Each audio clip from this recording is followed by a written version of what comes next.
Hello दोस्तों, आपका स्वागत है जीए अकेडमी में। आज हम इस वीडियो में बात करेंगे ग्रेड फर्स्ट हिस्ट्री के सिलेबस के बारे में। उच्च माध्यमिक शिक्षक का ये सिलेबस रहेगा। सिलेबस जानने से पहले हम ये जानेंगे कि किस तरीके के क्वेश्चंस आते हैं, कितना समय मिलता है। तो उसके बाद हम सिलेबस की बात करेंगे।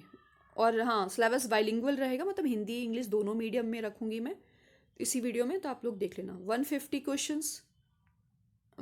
क्वेश्चंस रहेंगे, 2.5 घंटे का समय मिलेगा। एमसीक्यू बेस्ड रहेगा, एक क्वेश्चन एक नंबर का रहेगा, ऋणात्मक मूल्यांकन होगा, इस बात का ध्यान रखें। और 4 प्रश्नों के उत्तर गलत देने पर 1 अंक काटा जाएगा। ऋणात्मक मूल्यांकन बहुत बड़ा बदलाव है, इसलिए चीज़ें ध्यान से करें, ठीक है। और प्रश्न पत्र में 2 भाग होंगे, part A and part B. Part A में 4 खंड होंगे, है ना, और सभी विषयों के लिए अनिवार्य होगा, जिसमें सामान्य हिंदी 8 क्वेश्चन 8 नंबर का, इसी प्रकार से सामान्य अंग्रेजी 5 क्वेश्चन 5 मार्क्स का, सामान्य ज्ञान व समसामयिक घटनाक्रम तार्किक एवं आंकिक युक्ता 7 क्वेश्चन 7 मार्क्स का,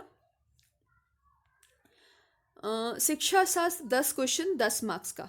टोटल कितने हो गए? 30 क्वेश्चन 30 मार्क्स का।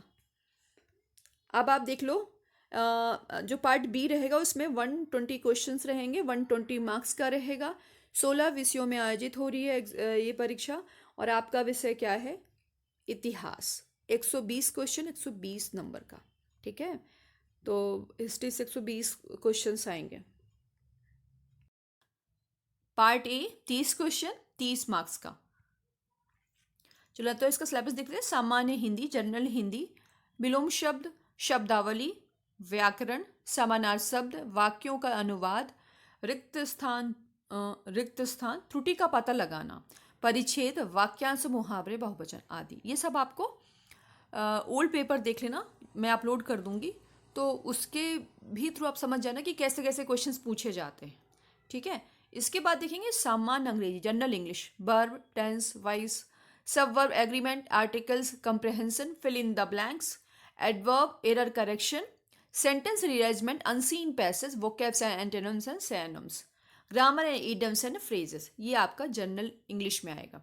उसके बाद थर्ड है सामान्य ज्ञान व समसामयिक घटनाक्रम, general knowledge and current affairs, जिसमें आपको समसामयिक मामले, राष्ट्रीय व अंतर्राष्ट्रीय महत्व की घटनाएं, भारत का इतिहास व भारत के राष्ट्रीय आंदोलन, भारतीय व संसार का भूगोल, भारत व संसार का भौतिक सामाजिक आर्थिक भूगोल, भारतीय राजनीतिक व शासन तंत्र, संविधान, राजनीतिक तंत्र, पंचायती राज, सार्वजनिक मुद्दे, धाराएं और अधिकार, आर्थिक व सामाजिक विकास, सतत विकास, गरीबी समावेशन, जनसांख्यिकी, सामाजिक क्षेत्रों में पहले आदि, पर्यावरण पारिस्थितिकीय, जैव विविधता, मौसम में बदलाव, सामान्य विज्ञान पर आधारित सामान्य मुद्दे, भारतीय संस्कृति, राष्ट्रीय व अंतर्राष्ट्रीय खेलकूद, मध्य प्रदेश का इतिहास, भूगोल व राजनीति, मध्य प्रदेश का आर्थिक व सामाजिक विकास। इसी तरीके से ये इंग्लिश मीडियम वालों के लिए current affair, event of national एवं इंटरनेशनल इंपॉर्टेंस, ये जो भी इंग्लिश मीडियम वाले हैं वो मैंने बाइलिंगुअल बनाया है इसको। सिलेबस मतलब सिलेबस को बताऊंगी, इसलिए आप जो है क्योंकि ज़्यादातर स्टूडेंट हिंदी मीडियम से हैं, तो आप इंग्लिश का सिलेबस देख लीजिए। तार्किक एवं आंकिक योग्यता, रीजनिंग एंड न्यूमेरिकल एबिलिटीज, तार्किक योग्यता, सामान्य मानसिक व विश्लेषणात्मक योग्यता, शाब्दिक तर्कयुक्त रीजनिंग, संबंध व पदानुक्रम, एनालॉजी, दावा, सत्य कथन, कोडिंग डिकोडिंग, स्थितिजन्य वर्ग, तर्क, है ना, तर्क, स्थितिजन्य तर्क और श्रृंखला व पैटर्न, जिसमें शब्द और वर्ण शामिल हैं। आंकिक योग्यता 2 एवं 3 आयामी वेन आरेख पर आधारित प्रश्न, संख्या पैटर्न, श्रृंखला अनुक्रम, संख्याओं संबंधी आधारभूत ज्ञान, संख्याएं और उनके संबंध, परिमाण का क्रम, अंकगणितीय, अभिवृत्ति, आंकड़ों की व्याख्या, आलेख, ग्राफ, तालिका, आंकड़ों की पर्याप्तता आदि, विभिन्न संदर्भों में दिशा ज्ञान, विश्लेषण व व्याख्या, ये सब आपको देखना होगा। एक बात का और ध्यान रखें कि इसमें बहुत कुछ नहीं पढ़ना, है ना, थोड़ा थोड़ा ही पढ़ना है। वो मैं ओल्ड पेपर अपलोड कर दूंगी, तो उसके अकॉर्डिंग ही पढ़ना आप। ये इंग्लिश मीडियम वाले जिनको नहीं समझ में आती Hindi, reasoning ability and numerical ability, ठीक है। अब हम पैडागोजी की बात करेंगे। तो पैडागोजी संबंधी मुद्दे, पाठ्यचर्या, अर्थ, पाठ्यचर्या का अर्थ, सिद्धांत, पाठ्यचर्या, संगठन के प्रकार, दृष्टिकोण, योजना, अनुदेशन योजना, वार्षिक योजना, इकाई योजना और पाठ्य योजना, अनुदेशन सामग्री व संसाधन, पाठ्य पुस्तकें, अभ्यास पुस्तकें, पूरक सामग्री, दृश्य श्रव्य सहायक सामग्री, प्रयोगशाला, पुस्तकालय, क्लब, संग्रहालय, समुदाय, सूचना व संप्रेषण तकनीकी। इसके बाद हम मूल्यांकन देखेंगे। मूल्यांकन में उसका प्रकार, उपकरण, अच्छे टेस्ट की विशेषताएं क्या क्या हैं, सतत एवं समग्र मूल्यांकन, शैक्षिक उपलब्धि परीक्षण का विश्लेषण व व्याख्या, ये सब आपको देखना होगा। उसके बाद आपको देखना होगा समावेशी शिक्षा, विविधता को समझना, अवधारणा के प्रकार, विविधता के आयाम के रूप में दिव्यांगता, सामाजिक निर्माण के रूप में दिव्यांगता, दिव्यांगता के वर्गीकरण व इसके शैक्षिक प्रभाव और संवेदी असक्षमता, श्रवण असक्षमता, बधिरांधता, संज्ञानात्मक दिव्यांगताएं, स्वालीनता, बौद्धिक दिव्यांगता एवं सीखने की विशिष्ट दिव्यांगता, शारीरिक दिव्यांगता, प्रामस्तिक घात व चलन दिव्यांगता, ये सब आपको देखना होगा। इसके बाद देखना होगा दिव्यांग बच्चों के संदर्भ में समावेशन का दर्शन। ठीक है, इसके बाद देखना होगा समावेशन की प्रक्रिया, दिव्यांगताओं संबंधी मुद्दे, संवैधानिक प्रावधान, शिक्षा एवं तकनीकी, संप्रेषण व चर्चा, संप्रेषण के सिद्धांत, संप्रेषण के प्रकार, संप्रेषण व भाषा, कक्षा में संप्रेषण, संप्रेषण में बाधाएं, ये सब आपको देखना होगा। शैक्षिक मनोविज्ञान, बच्चों के सीखने की रणनीतियां, सीखने को प्रभावित करने वाले कारक, अवधान और रुचि, बच्चे कैसे सीखते हैं। ठीक है, ये आपको अच्छे नोट्स बनाने होंगे, मैं बता दूंगी कैसे नोट्स बनाने हैं। ओल्ड पेपर जरूर देखना है। पैडागोजिकल कंसर्न, जिसमें ये इंग्लिश मीडियम वालों के लिए एक बात का ध्यान रखें, चाहे हिंदी हो चाहे इंग्लिश हो, पैडागोजी अच्छे से बाइलिंगुअल बनो। ठीक है ना, हिंदी और मतलब पैडागोजी इसलिए क्योंकि बहुत टफ आती है उसकी हिंदी, और हिंदी को समझना थोड़ा सा परे रहता है क्योंकि क्लिष्ट हिंदी रहती है। तो इसलिए मैं कह रही हूँ कि आप लोग प्लीज़, जैसे मान लीजिए आपने पाठ्य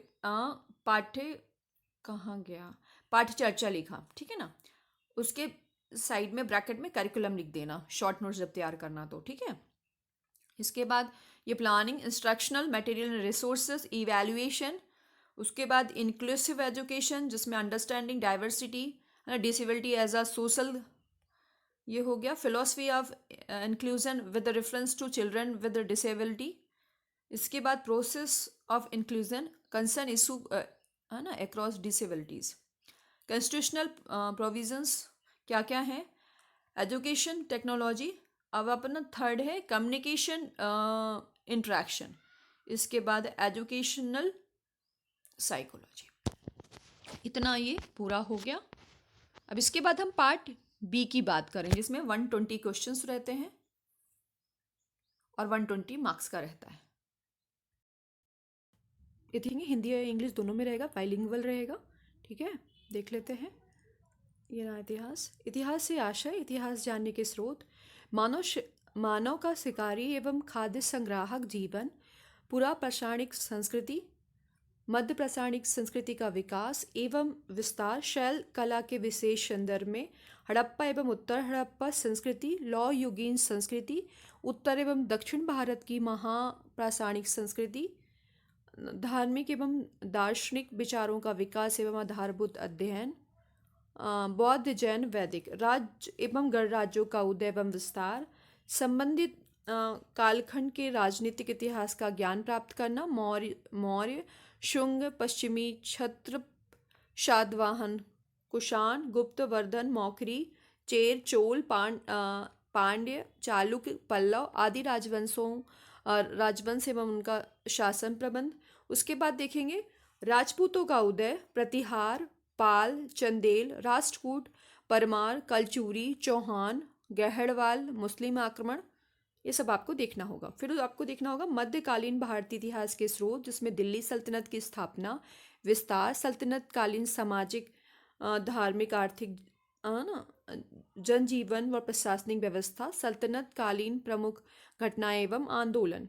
उसके बाद देखोगे मुगल साम्राज्य का सुदृढ़ीकरण एवं विस्तार, मुगल शासकों का प्रशासन, आर्थिक एवं सामाजिक जीवन, नादिर शाह का आक्रमण, उसका प्रभाव, मुगल साम्राज्य का पतन, मराठा शक्ति का उदय, 1857 के पूर्व अंग्रेजों का जन विद्रोह।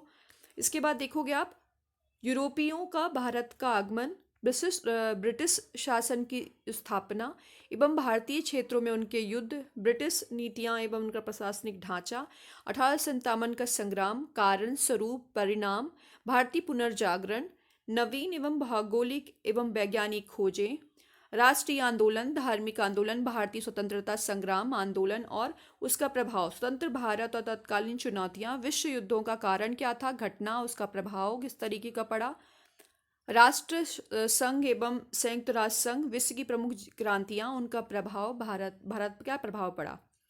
उसके बाद विभिन्न कालखंडों में सामाजिक विकास, वर्ण, जाति, उपजाति, विवाह, संस्कार, पुरुषार्थ एवं सामाजिक जनजीवन तथा उनमें बदलाव, ये सब आपको देखना होगा। उसके बाद कला का विकास एवं अध्ययन, स्थापत्य कला, मूर्तिकला, चित्रकला, लेखन एवं धातु कला आदि। मध्य प्रदेश का प्रथम स्वतंत्रता संग्राम एवं राष्ट्रीय आंदोलन में योगदान, विश्व इतिहास का परिचय, विश्व के महत्वपूर्ण साम्राज्य, चीन साम्राज्य, ग्रीक एवं रोमन साम्राज्य, विश्व के महत्वपूर्ण प्राचीन नगर, तक्षशिला, पाटलिपुत्र, बेबीलोन, उपनिवेशवाद, प्रथम एवं द्वितीय अफीम युद्ध, बक्सर विद्रोह, जापान का आर्थिक विकास एवं सैन्यीकरण, ये सब आपको देखना होगा। फिर उसके बाद देखना होगा जर्मनी का एकीकरण, इटली का एकीकरण। इतना है। ये इंग्लिश में हिस्ट्री का syllabus. Meaning of history, survey and sources of to know history, है ना, पी हिस्टोरिकल, हंटर्स, गैदर्स, ये सब आपको देखना होगा। उसके बाद आपको Harappan and late Harappa civilisation, development and fundamental studies of religious, है ना, फिलोसफर व्यूज, जैसे बुद्धिज्म हो गया, जैनिज्म हो गया, वैदिक हो गया। इसके बाद देखोगे ओरिजिन, एक्सपेंशन ऑफ, है ना, ये सब आपको देखना होगा। उसके बाद टू गेट, एक मिनट, टू कहाँ गए, to get the knowledge of political history of relevant period, जैसे मौर्य, ये सब आपको देखना होगा। ठीक है। इसके बाद राइज ऑफ राजपूत्स। वीडियो ज़्यादा लेंदी बन जाएगा, इस वजह से मैं इसे बताते जा रही हूँ। ज़्यादातर हिंदी मीडियम के हैं लोग, तो इसलिए उनको मैं हिंदी में पूरा डिटेल में बता दिया। सर्वे and sources of medieval Indian history, ये इतना सारा कुछ पढ़ना है ना।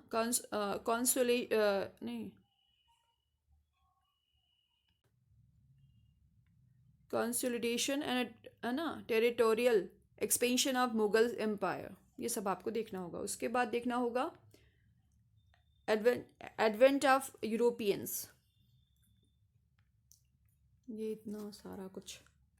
उसके बाद देखना होगा social development and different periods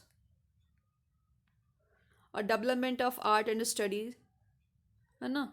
और उसके बाद मध्य प्रदेश इतिहास से रिलेटेड और यूनिफिकेशन ऑफ जर्मनी यानी यूनिफिकेशन ऑफ इटली। इतना है आपके सिलेबस में हिस्ट्री में। कहने को बहुत छोटा सिलेबस है, लेकिन अंदर बहुत पढ़ना पड़ेगा आपको।